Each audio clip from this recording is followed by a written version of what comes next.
Apa artinya istiwa? Tidak usah diterjemahkan. Serahkan bulat-bulat kepada Allah. Dah selesai.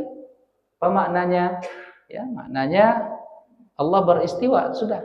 Kita imani, percayai sifat Allah bahwa Dia beristiwa di aras, sudah. Ya, tak usah detail-detailkan. Ada yang mendetailkannya Bapak Ibu, diartikannya makna istiwa itu istaqarra, bertengger, ya, menetap. Nah, ini jauh dari pemahaman Ahlus Sunnah wal Jamaah.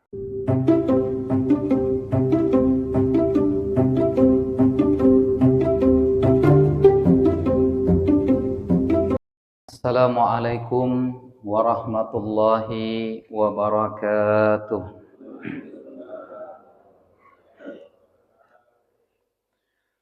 Bismillahirrahmanirrahim. Alhamdulillahi rabbil alamin, hamdal hamidin, hamdal mustaghfirin, hamdan yuwafi ni'amahu wa yukafi'u mazidah. Ya Rabbana lakal hamdu wa lakas syukru kama yanbaghi li jalali wajhikal karimi wa 'azimi sultanik.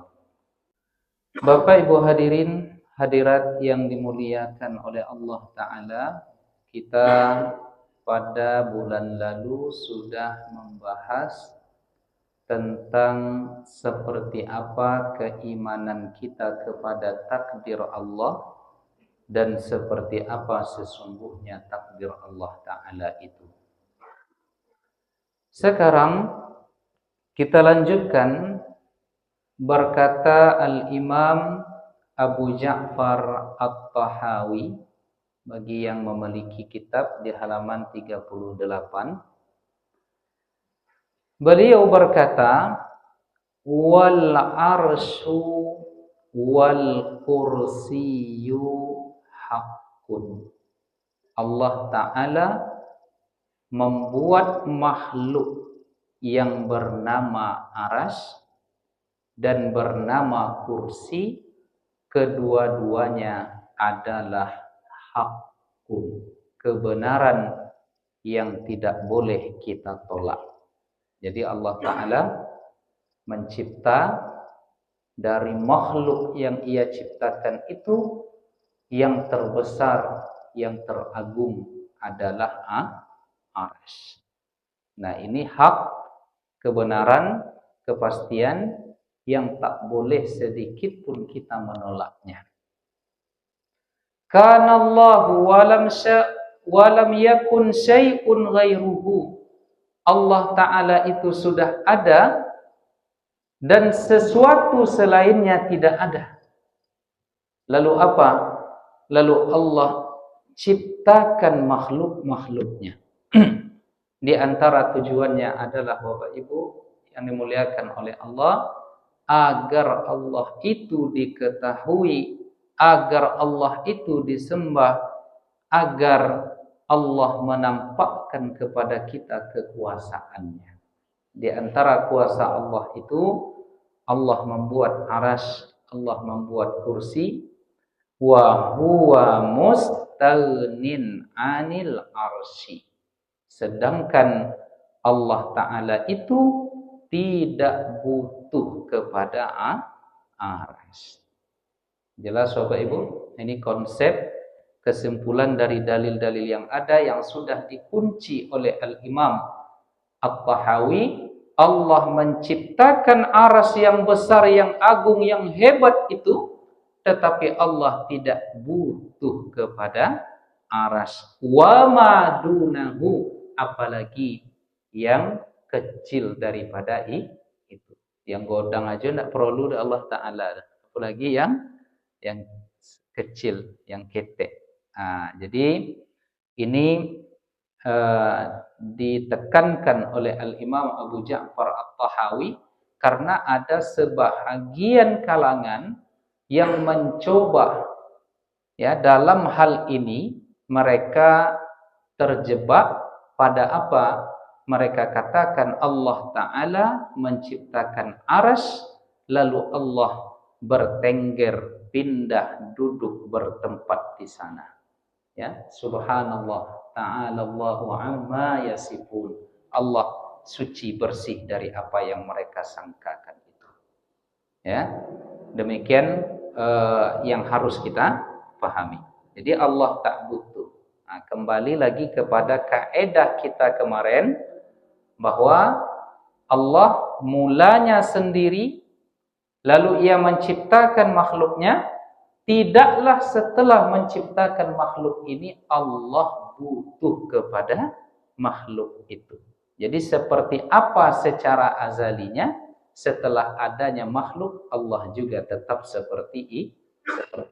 Tidak ada perubahan, tidak ada sedikit pun yang berubah dari Allah Subhanahu wa taala. Seperti apa dulunya, setelah menciptakan makhluk juga Allah secara azali juga demikian adanya. Jadi jangan dipikirkan nanti seperti kita buat rumah, setelah itu rumah besar-besar kita buat, ya. Garasinya besar-besar, lalu ditumpangkan, diletakkan mobil di sana, ya, ditumpangkan segala harta benda kita di sana, dilingkup oleh 6 arah, atas bawah kiri kanan muka belakang, lalu masuk duduk di sana. Nah, tidak seperti itu. Wa huwa mustaghnin 'anil arsy wa madunahu. Jadi karena yang dilingkup itu hanyalah sifat makhluk. Jadi kita masuk ke masjid ini, kita dilingkup oleh dinding-dinding yang ada. Nah, itu adalah min simatil huduts. Itu adalah tanda-tanda sesuatu yang baharu atau makhluk. Allah bukan, tidak boleh dia punya sifat yang hawadis, ya, yang baharu. Baharu itu ada awal, ada akhir, ya. Kemudian Bapak Ibu yang dimuliakan oleh Allah, kita sudah tahu kajian kita dari dulu, dari kecil, mukhalafatuhu lil hawadis, wujud, qidam, baqa, mukhalafatuhu lil hawadisi. Allah taala itu, ya, berbeda dengan segala yang baharu. Nah, jadi jangan dipayangkan nanti sekali lagi Allah taala mencipta aras lalu bertengger duduk, ya, di aras itu. Innalillah, jangan sampai muncul pemikiran seperti ini. Kemudian muhitun bikulli syai'. Allah taala itu mengetahui segala sesuatu. Wa fauqahu, ya. Allah taala tahu detailnya, tahu kecil besarnya. Bahkan Bapak Ibu yang dimuliakan oleh Allah taala, dalam lubuk keyakinan kita yakin dengan hak, dengan pasti Allah mengetahui. Bahkan Allah nampak, Allah tahu, ya, seekor semut kecil yang berwarna hitam di atas batu hitam di tengah pekatnya malam. Nah, Allah tahu, nah, kemana kita, ya. Allah memantau, Allah melihatnya. Nah, sehingga waqad a'jaza 'anil ihaqati khalqahu, yang demikian itu Allah jadikan kepada makhluknya punya keterbatasan untuk mengetahui segalanya. Yang tahu segalanya hanyalah Allah semata. Sedangkan makhluk banyak yang tidak kita ketahui, dan begitulah adanya kita, ya. Bahkan apa yang terjadi di hari depan kita juga tidak tahu. Ada, ya, Pak almarhum Haji Asmen, mungkin kenal, ya, ketua umum Masjid Muhajirin di Taman Karya, ya, orang kaya dermawan Bapak Ibu, ya. Nah, itu berencana menyelesaikan masjid itu, ya, kemudian sudah, ya, beliaulah yang menanggung semuanya, ya, hari kemarin wafat. Nah, jadi wafat dalam status beliau sebagai ketua masjid. Nah, mudah-mudahan menjadi amal nanti, ya. Pak Irza panjang umur hendaknya, amin. Saya juga doakan panjang umur. Status kita sama Pak Irza, ya, sama-sama ketua masjid. Mudah-mudahan menjadi khidmah, menjadi amal, ya, menjadi kebaikan hendaknya. Jadi kita tidak tahu apa yang terjadi di hari depan, padahal rencana-rencana sudah direncanakan oleh beliau, ya. Masya Allah beliau Bapak Ibu, ya, rumahnya besar, ya, hartanya banyak digunakan di jalan Allah. Ya, kita doakan semoga Allah meninggikan, mengangkat derajat beliau. Amin ya rabbal alamin. Beliau pergi ke Bali, ke Jakarta. Siapa sangka di Jakarta mungkin kelelahan, jatuh katanya di kamar mandi. Setelah itu tidak sadar, ya, tak beberapa hari langsung dipanggil oleh Allah. Jadi, padahal rencana kita dengan pengurus itu di masjid itu katanya banyak yang akan tinggal finishing masjid itu lagi. Itu ya dari beliau. Nah, tapi kehendak Allah yang berlaku. Ya, kehendak kita tergantung dengan kehendak Allah Subhanahu wa taala. Nah, Bapak Ibu yang dimuliakan oleh Allah, lalu bagaimana cara kita memahami summastawa 'alal arsy? Allah itu beristiwa di atas arsy atau terhadap arsy. Apakah Allah datang ke sana setelah membuat arsy lalu duduk di sana? Tidak. Jadi cara memahaminya, Allah Ta'ala membuat makhluk besar, agung, hebat yang bernama arsy, lalu Allah memperbuat sesuatu terhadap arsy itu yang disebut dengan istiwa.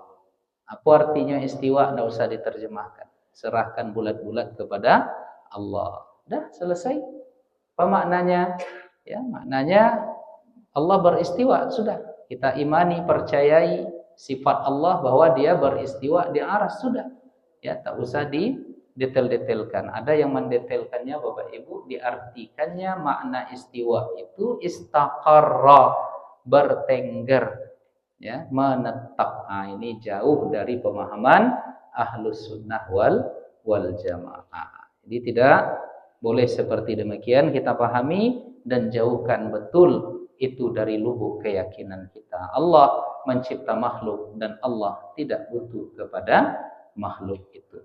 Kenapa? Karena bukankah Allah menyifatkan dirinya Rabbil Alamin.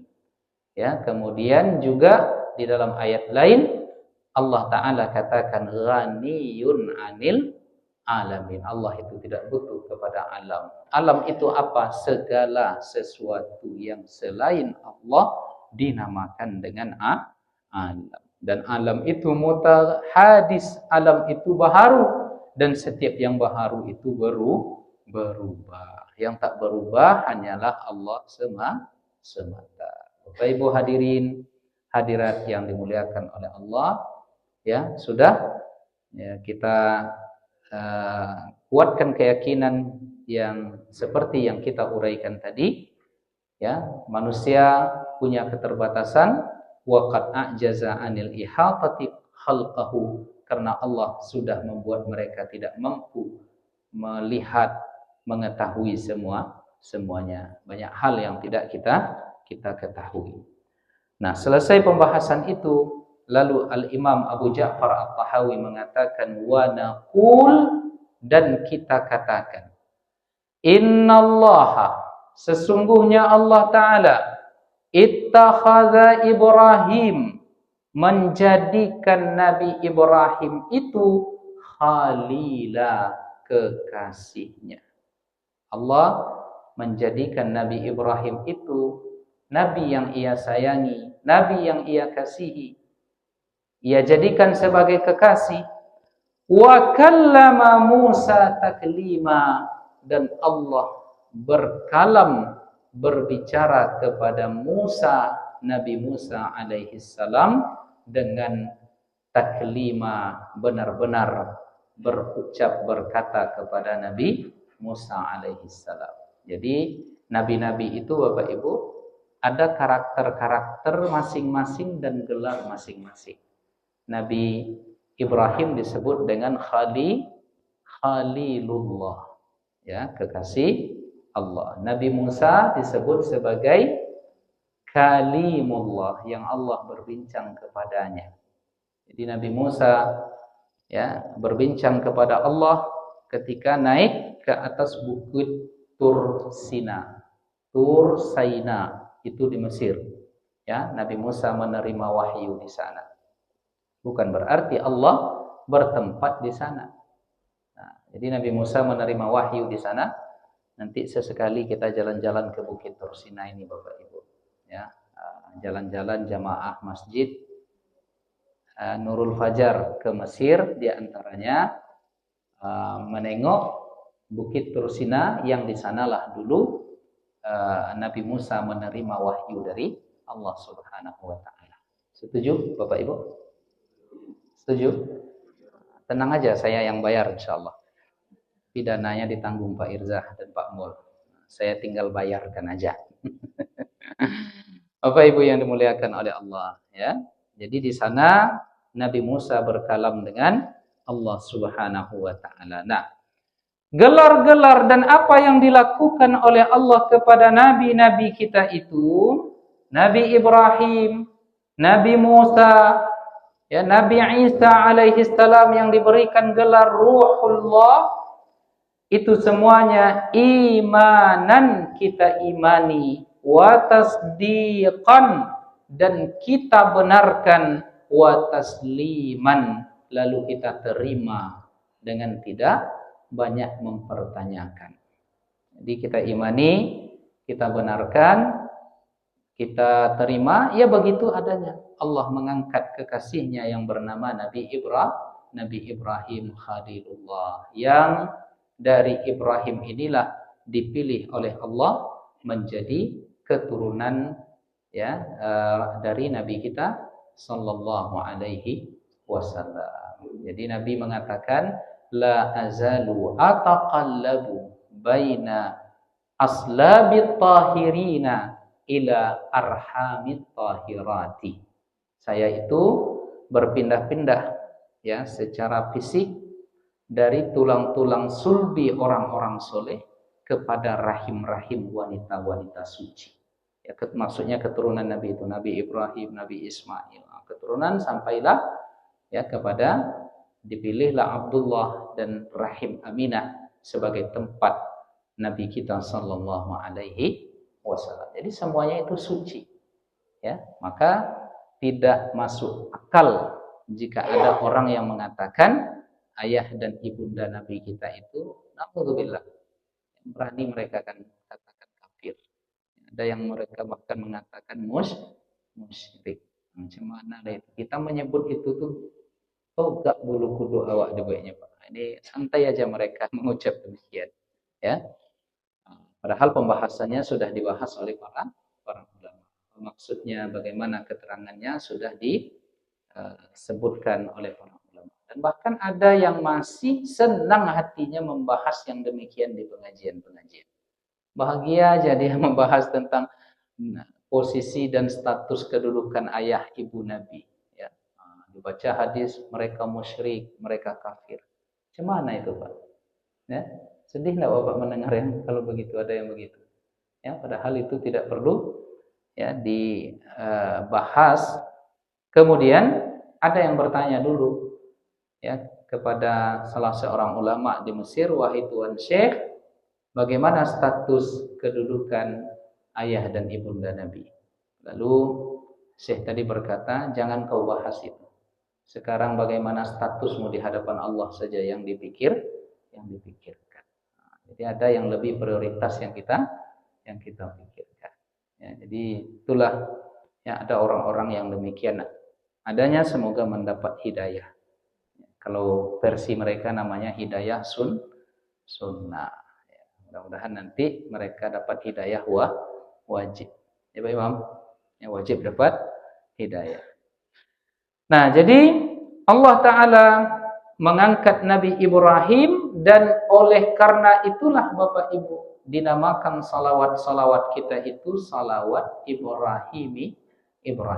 Allahumma salli ala Sayyidina Muhammadin wa ala ali Sayyidina Muhammad kama sallaita ala Sayyidina Ibrahim wa ala ali Sayyidina Ibrahim. Dan istimewanya Nabi Ibrahim alaihissalam ini ketika disebutkan uswatun di dalam Al-Quran yang menjadi teladan contoh, itu dilekatkan kata uswah ini hanya kepada dua nabi. Yang pertama Ibrahim, yang kedua Muhammad. Aku kurang fokus nampaknya. Sengaja saya pancing tadi. Yang pertama Ibrahim, yang kedua Muhammad. Sengaja tuh Pak. Ya, Isma nanti disambungnya il katanya. Padahal Nabi kita Muhammad sallallahu alaihi wasallam. Nah, jadi Nabi Ibrahim itu menjadi kakek tauhid, ya. Sebagaimana yang disebutkan dalam beberapa keterangan, dari sanalah keturunan Nabi Muhammad menjadi keturunan Ibrahim, Ismail dan seterusnya. Jadi uswah itu disebutkan ya terjadi dilekat, bukan berarti nabi-nabi lain tidak uswah mereka, tetapi maksud di sini adalah dispesialkan kata itu dilekatkan pada perjuangan hidup mereka, disebutkan pada Nabi Ibrahim dan Nabi kita Muhammad sallallahu alaihi wasallam. Yang kan berat itu ujian Nabi Ibrahim, ya, menyembelih anak yang sudah ditunggu bertahun-tahun lamanya. Kemudian kepada beliau ini pula Allah katakan, wa azzin fin nasi bil haji, wahai Ibrahim, katakanlah kepada manusia untuk mereka melaksanakan ibadah haji. Lalu Nabi Ibrahim berkata, menjawab kepada Allah, ya Allah, suaraku terbatas, kemampuanku terbatas. Bagaimana mungkin aku bisa menjangkau dengan suaraku ini seluruh manusia untuk mereka datang ke Baitullah. Lalu kata Allah kepada Nabi Ibrahim, tugasmu hanya menyampaikan, menjelaskan, membahasakan, tetapi yang menyampaikan nanti ke sini, yang menggerakkan mereka adalah aku sendiri, kata Allah. Maka ya'tika rijalan wa ala kulli dhamirin ya'tina min kulli fajjin amik. Mereka datang dari berbagai penjuru pelosok, dari lembah-lembah yang jauh. Akhirnya Allah sendiri yang memanggil. Artinya, Bapak Ibu sekalian, dalam perkara ini Allah Ta'ala perintahkan Nabi Ibrahim, lalu Allah memasukkan panggilan Ibrahim itu kepada hati-hati kaum muslimin untuk datang. Maka tak ada orang muslim yang punya iman yang rasanya tidak punya cita-cita untuk melaksanakan ibadah haji. Ya, sekarang sudah masuk musim haji. Mudah-mudahan yang belum haji bisa melaksanakan ibadah haji nanti. Ya, amin ya rabbal alamin. Tapi lama menunggunya Pak Irza ya. Saya dengar kemarin sampai 27 tahun. Kalau usia sekarang 50 baru mendaftar, berarti kemungkinan nanti 77 Pak. 77 itu lah masih kue agaknya tuh Pak. Hah? Masih. Ya 77. Nah, itu kalau 50, kalau 55 itu udah 82 naik haji. Ya kita tak tahu umur ya, tetapi nengok standarnya biasanya 82 tuh. Abang 82 kira-kira masih ada enggak, Bang? Ya. Jadi semoga Allah mudahkan. Maka sekarang banyak Bapak Ibu yang mencari cara bisa haji itu dengan pakai visa visit ziarah. Ya, jadi tidak ada izin haji tapi mereka masuk ke Arab Saudi, ya dicari-carilah. Ya, kong kali kong lah. Jadi kalau ada yang menawarkan begitu jangan mau Bapak Ibu ya. Di banyak yang dirazia sekarang di Arab Saudi itu. Jadi mereka ya karena menunggu lama akhirnya bayar agak mahal pakai visa visit tadi. Akhirnya apa ya, kejar-kejaran, kucing-kucingan dengan polisi di sana. Kemarin ada yang WA saya, bagaimana hukumnya Ustadz? Kami masuk ke Makkah sampai di miqat tidak turun, cuma pasang niat aja. lalu tidak memakai pakaian ihram. Nanti sampai di hotel apa? Ganti pakaian ihram lalu langsung tawaf dan sa'i. Ya, karena ini melanggar tidak berihram, tidak memakai pakaian ihram, tidak melepaskan pakaian biasa di tempat ihram, ya cukup nanti kami menyembelih kambing ya sebagai. Nah, ini kan dia bertanyanya ini untuk cari celah supaya hajinya sah gitu. Saya bilang tidak sah. Kenapa? Ya, kalian berbohong. Ya, kalian berbohong ya, kucing-kucingan dengan polisi, tak ada izin tapi tetap juga pergi. Ya, samalah dengan ya salat tetapi air yang dipakai air najis ketika wudunya. Sah atau tidak tuh, Pak? Ya, tujuan di aspek salatnya terpenuhi syarat rukun sudah mungkin ya. Tapi caranya ya, sarananya, wasilahnya tidak dibenarkan. Jadi kalau ada yang menawar-nawarkan ini nanti langsung berangkat tahun depan katanya. Nah, itu ada kemungkinan pakai cara-cara seperti ini. Ya, tak tahu mungkin pihak travel marah ke saya nih kalau ngomong kayak gini. Jadi kita apa adanya saja. Jangan terpedaya dengan visa-visa seperti itu. Akhirnya mereka ditangkap, yang cuman lagi nggak bisa haji. Ya. Kayak hati-hati kalau ingin ada niat seperti itu. Ya, kalau ingin umroh hubungi saya. Ada yang ingin? Boleh promosi Pak, boleh ya. Saya berangkat tanggal 5, mana tahu ada yang mau berangkat 5 Agustus, ya. Ikut Pak. Pak, ya siapa? Nggak bisa, jangan. Harus gantian. Saya berangkat, beliau harus standby. Ya, Pak Mul pengurus inti di Masjid Raya ya. Nah, nggak boleh kalau saya pergi beliau harus standby. Bapak Ibu hadirin, hadirat yang dimuliakan oleh Allah Ta'ala. Jadi haji ini, Nabi Ibrahim ini menjadi kekasih Allah, kita terima.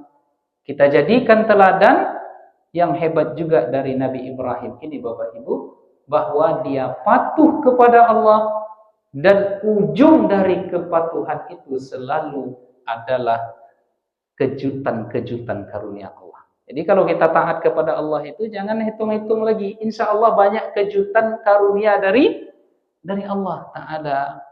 Jadi ada kisah Hatim Al-Asam, dia bersedih di musim haji suatu ketika, lalu kata anaknya, wahai ayah, apa yang menyebabkan engkau bersedih? Aku ingin haji nak, tapi biaya tak ada. Pergilah wahai ayahanda, tentang biaya dan kami yang engkau tinggalkan, biarlah Allah yang mengaturnya. Lalu sepakat dengan keluarga, akhirnya berangkatlah Al-Imam Hatim Al-Asam. Berangkat, modal yang dia punya hanya untuk 3 hari perjalanan. Nanti macam mana setelah 3 hari itu belum terbayang. Nafkah yang ditinggalkan untuk keluarga ada, tetapi cuma 4-5 hari mungkin. Paling banyak 1 minggu. Setelah 1 minggu itu, ya entah bagaimana, yang penting kata keluarga mereka, insya Allah kami akan bisa bertahan. Lalu berangkatlah Imam Hatim Al-Asam. Di tengah perjalanan, digigitlah ketua rombongan itu oleh binatang berbisa. Jadi naik pitam, dia tak sadarkan diri, lalu dicari di rombongan itu siapa yang bisa mengobati. Lalu Al-Imam Hatim Al-Asam datang, mengambil air minum, membaca Al-Fatihah, lalu dioleskan ke tempat di mana ia digigit, lalu diminumkan air itu. Ya, Masya Allah, tabarakallah, setelah itu dia sadar dan dia sembuh. Hanya bermodalkan Al-Fatihah. Awaklah berkali-kali baca Al-Fatihah, ndak judul mangkuih. Dia tahu mangkuih, Pak? Ya, mangkuih itu apa istilahnya itu? Ya, mengkus apa? Manjur, ya betul. Manjur, mangkuih. Kemana-mana udah cah. Ya. Ini kita baca tidak manjur. Di mana apanya tuh, Pak? Salahnya mungkin tuh. Ya, kita baca Al-Fatihah, demam, tidak sembuh. Tapi ini orang udah keracunan oleh Al-Imam Abu Hatim Al-Asam, dibacakan Al-Fatihah, diminumkan sembuh. Kenapa beda itu agaknya Bapak Ibu? Oh, Bu. Ya, banyak faktor ya. Tapi saya pernah dibilang sama dokter anak dulu ke saya bawa anak saya berobat ke dokter anak, dokter Evi di Sapira. Ya, udah berapa kali pulang. Ustaz katanya, kalau kayak gini nih jangan langsung ke dokter dulu katanya. Bacakan aja Al-Fatihah, balurkan ke tubuhnya, diminumkan, sembuh nanti itu katanya. Ya udah, seminggu ini dilakukan itu dokter, saya bilang. Lalu apa kata dokter? Lalu apa kata saya? Karena dokter itu orang Bukit Tinggi, saya bilang, alun mangkuy le dokter, saya bilang kan. Belum manjur lagi. Ya, apa kata dokter waktu itu Bapak Ibu? Masalahnya Ustaz tidak yakin. Dokter mengatakan begitu ke Ustaz, dokter lagi.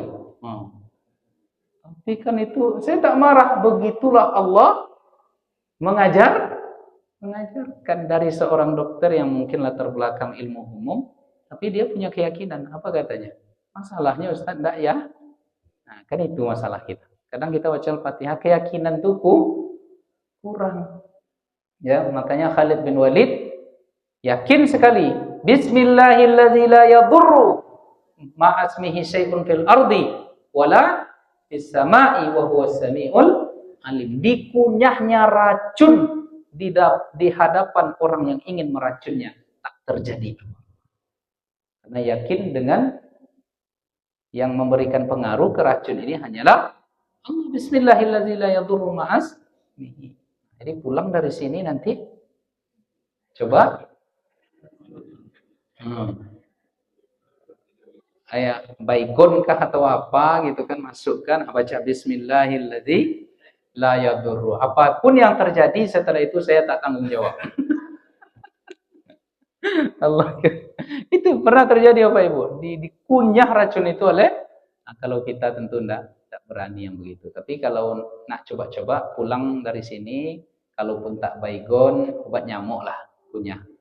Atau sabun batangan itu coba Pak ya. Apa yang terjadi? Nah, itu salah sendiri. Ya. Allahu Akbar. Bapak Ibu yang dimuliakan oleh Allah. Jadi sembuh. Apa kata pimpinan rombongan kepada Hatim Al-Asam tadi? Wahai Hatim, segala biayamu pergi dan selama akomodasi di sana, makan di sana sampai pulang haji ini saya yang menanggung. Coba tengok, kan dia tadi hanya punya modal tiga hari, tetapi dikejutkan oleh Allah dengan karunia. Jadi apa kata Imam Hatim Al-Asam? Ya Allah, rupanya ini rencanamu untukku. Coba tengokkan pula seperti apa rencanamu untuk keluargaku. Nah, setelah ya beberapa hari, bekal menipis yang ditinggal di keluarga, anaknya tenang saja. Istrinya dan adik-adik anak-anaknya tadi berkata ke anak pertamanya, wahai kakak, kok kau tenang saja padahal sehari lagi ini habis ini bekal kita. Yang ada di hadapan mata adalah suasana kelaparan, menderita. Lalu tenang saja kakaknya, dia berkata, apakah ayah yang memberikan kita rezeki atau Allah?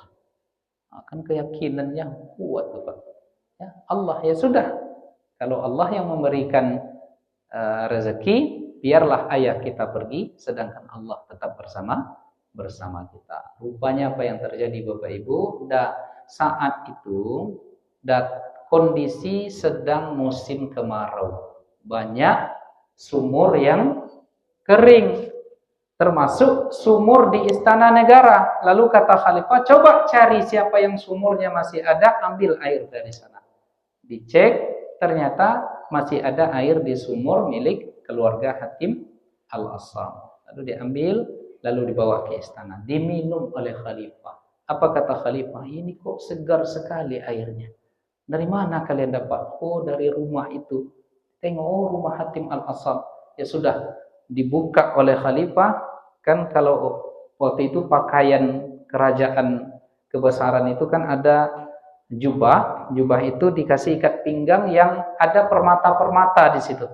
Jadi dibuka oleh Khalifah, lalu kata Khalifah, jual ikat pinggang yang berpermata ini, seluruh biayanya, hasilnya, dananya diberikan kepada keluarga Hatim Al-Asam. Ya, kemudian menteri-menteri yang hadir di situ disuruh oleh khalifah buka cincin-cincin kalian itu. Ditimbang ya, cincin perak, kemudian biayanya semua diberikan kepada keluarga Hatim Al-Asam. Jadi dikasihlah uang itu, ya dapatlah ya ratusan juta lah kalau dalam bahasa sekarangnya mungkin. Ya, akhirnya senanglah hati keluarga Hatim Al-Asam.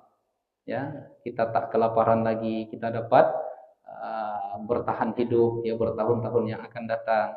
Sedangkan kemarin hanya beberapa hari kita ditinggalkan, ya diberikan dana kata keluarganya. Lalu anak perempuannya Bapak Ibu menangis waktu itu. Jadi ibunya heran. Kemarin ketika tak ada harta, kau tenang. Sekarang ketika dapat karunia ini kau malah menangis. Kan terbalik tuh Pak. Harusnya kita bahagia tuh ketika banyak piti kan.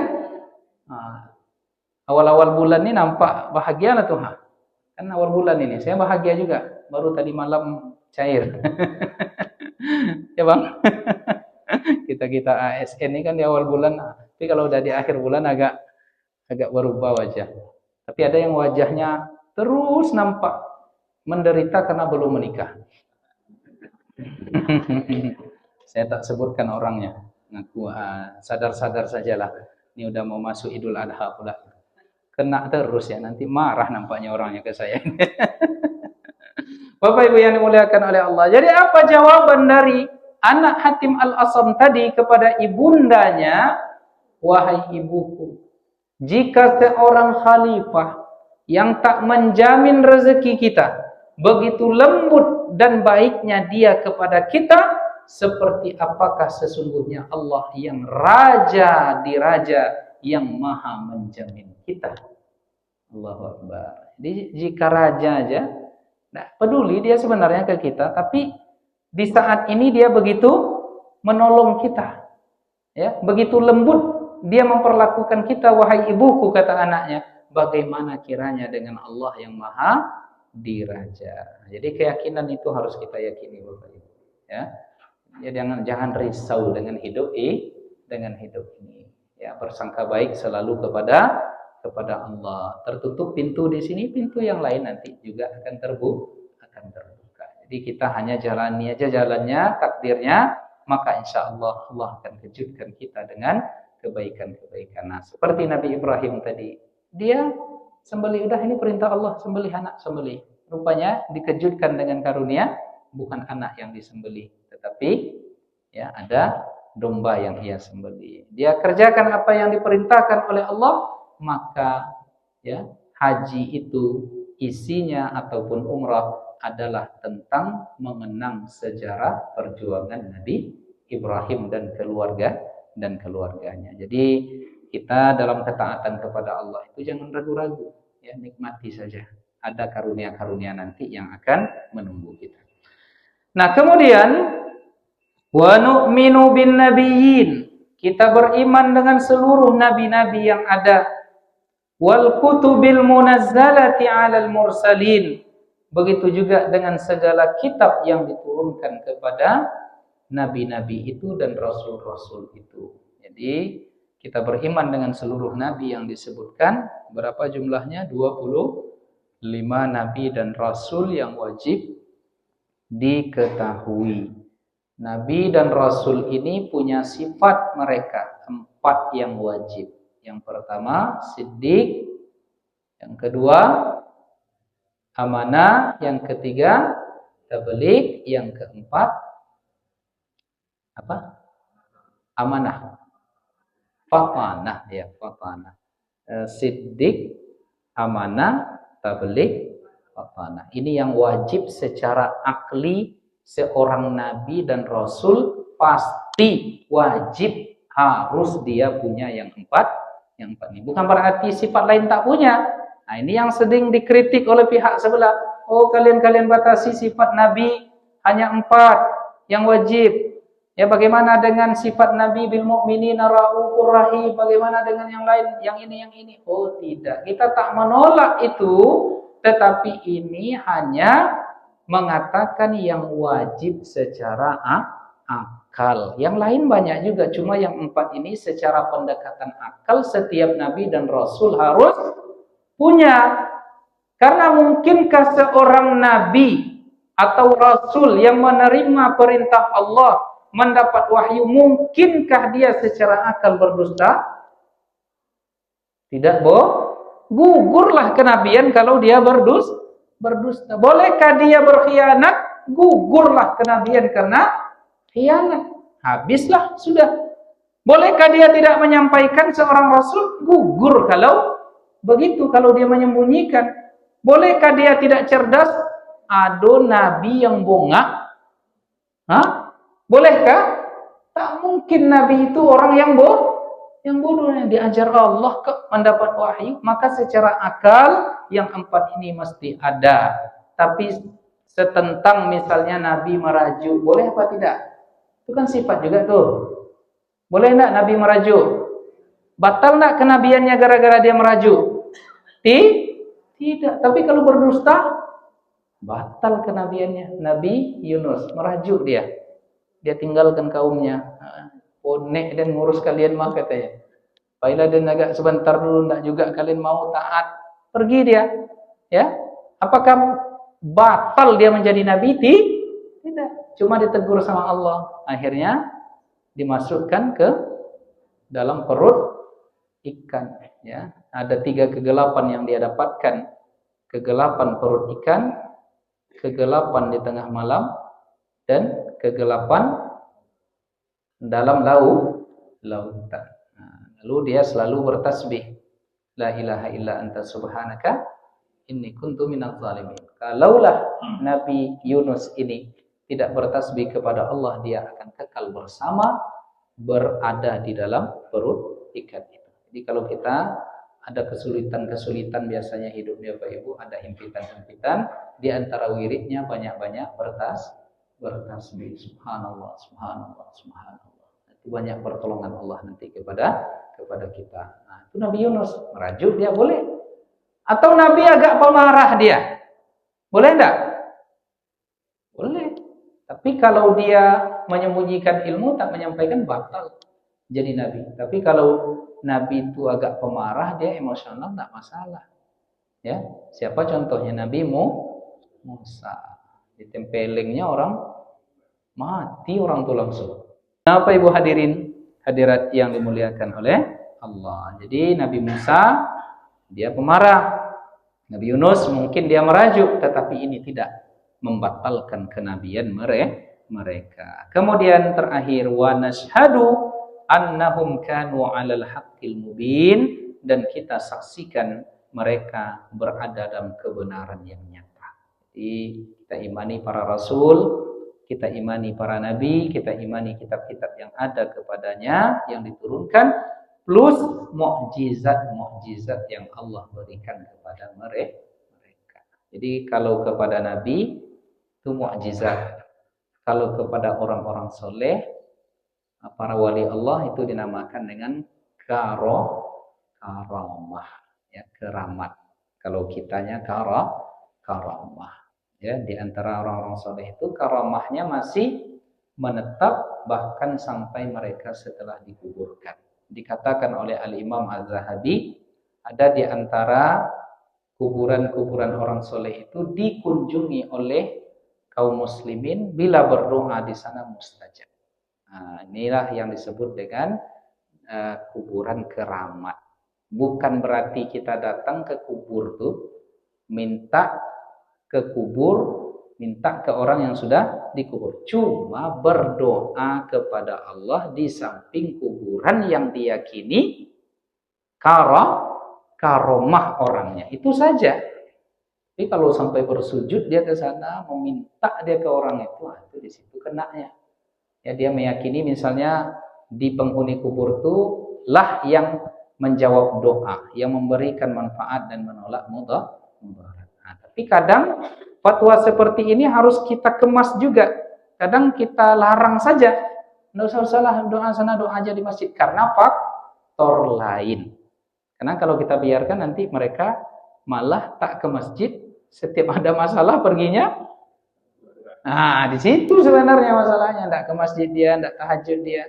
Padahal itu hanya salah satu. Jadi perlu kita pilih-pilih. Nah, kalau kawan-kawan kita di sebelah kan langsung diharamkannya aja. Kalau kita ilmunya begitu, ya, kajinya begitu. Banyak para orang-orang aulia Allah itu, orang-orang soleh itu yang kuburan mereka jika berdoa kita di sampingnya banyak yang terjawab doa-doa mereka, ya. Maka kita manfaatkan betul pergi ke kuburan orang soleh itu. Kan kalau di Jawa ada ziarah-ziarah wali itu Pak, ya. Nah, pergi ke makam Sunan Bonang, Sunan ini. Ya, kenapa? Bukan meminta ke mereka. Ya, tak akan ada lah, ya, ulama yang membiarkan jika ada sepakat umat Islam Indonesia ini musyrik meminta kepada kuburan. Pasti bersuara para ulama. Tapi kalau pergi berdoa, ya, bersafar dia berdoa, mengunjungi orang-orang soleh yang sudah meninggal, ya itu tidak masalah. Tahu juga dibuat wisata religi misalnya, di samping ziarah kubur, ya, uzkuru mahasina mautakum, di situ kita membahas kebaikan orang yang sudah wafat. Ini dia begini, perjuangan hidupnya dulu begini. Ya, lalu sekali setahun datang, itu biasa aja, itu enggak ada masalah. Kita ingin mengenang kebaikan dia. Misal Pak Irza meninggal, misal. Beliau ini orang soleh, ya, terkenal di Masjid Nurul Fajar, orangnya pemurah, orangnya baik, santun gitu. Lalu beliau ini, ya, misalnya datang masanya meninggal, lalu untuk mengenang beliau ini, diperkenalkan kebaikan beliau, dibuatlah haul setiap tahun, misalnya. Mengenang guru kita, orang tua kita, ya, Pak Irza. Disebutkan kebaikannya, beliau dulu masa hidupnya begini. Kita jadikan teladan. Maka kami Bapak Ibu sekali setahun di momen Lebaran itu pasti ada kunjungan berziarah ke makam keluarga besar. Dan kenapa di situ dikhususkan, ya karena momen itu yang libur, yang pulang semuanya. Mungkin itu aja, teknis saja sebenarnya. Ya. Kemudian baca Yasin di sana, berdoa, lalu ada sambutan dari kami pihak keluarga. Kita kenalkan ke anak-anak. Nah, ini atuk kau dulu. Ini atuk kau yang ini dulu, atuknya ayah. Beliau ini dulu setiap tahun di Ramadan 40 hari i'tikaf di surau itu. Kalau kami menamakannya suluk, Pak. Bersuluk dia, di situ dia katakan begini dulu. Dia berdoa supaya anak keturunannya soleh semuanya, tak ada yang terlibat zina, tak ada yang terlibat pacaran, tak ada yang terlibat minum-minuman keras, pemabuk, narkoba. Dan alhamdulillah doa dia di suluk itu dulu makbul. Kalian alhamdulillah terjaga, sekolah baik-baik. Datang anak saya kecil nih, kuburan siapa? Nih nenek kau dulu. Nenek kau ini ahli ibadah. Jadi ada pendidikan. Ini enggak masalah. Nah, ini datang orang zaman sekarang, ya, ziarah kubur di hari raya itu macam mana kok bisa bid'ah? Ya, itu dia. Kemana-mana lari kaji gitu. Ya, sampai di situ Bapak Ibu, jadi tak masalah. Ya, ada mukjizat yang kita yakini di Nabi, ada karamah yang kita yakini di wali-wali Allah, orang-orang soleh. Itu Buya Darun Nahdah di Bangkinang. Itu kata murid-muridnya, kalau hujan, ya dia tak basah lewat hujan itu. Itu namanya karamah. Tapi jangan pula dikit-dikit mengklaim, itu udah tertipu itu. Oh, dan punya karamah. Tengoklah nanti.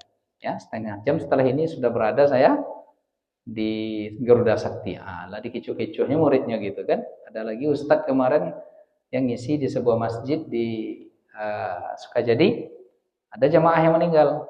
Ya. Ada jamaah sakit. Lalu ustadznya datang mengunjungi jamaah yang sakit tadi. Setelah dia kunjungi, jamaahnya meninggal. Jadi kata dia di sebuah pengajiannya, oh itu kemarin setelah saya jenguk itu dia udah mau meninggal katanya. Lalu saya yang ngantarkan ruhnya tuh ke aras katanya. Buku kaji mudi gogo. Ya, itu ada tuh pengajiannya tuh yang aneh-aneh tuh banyak, viral juga sekarang. Udah kita panggil di MUI nih, gitu, ya, yang begitu-begitu tuh. Ya, maka hati-hati Bapak Ibu, kembali ke kajian yang berkitab, yang punya standar, yang ada standar kita. Demikian kaji kita pada pagi ini, mudah-mudahan bisa menambah ilmu kita. Hidayah. Mohon maaf lahir dan batin. Wassalamualaikum warahmatullahi wabarakatuh.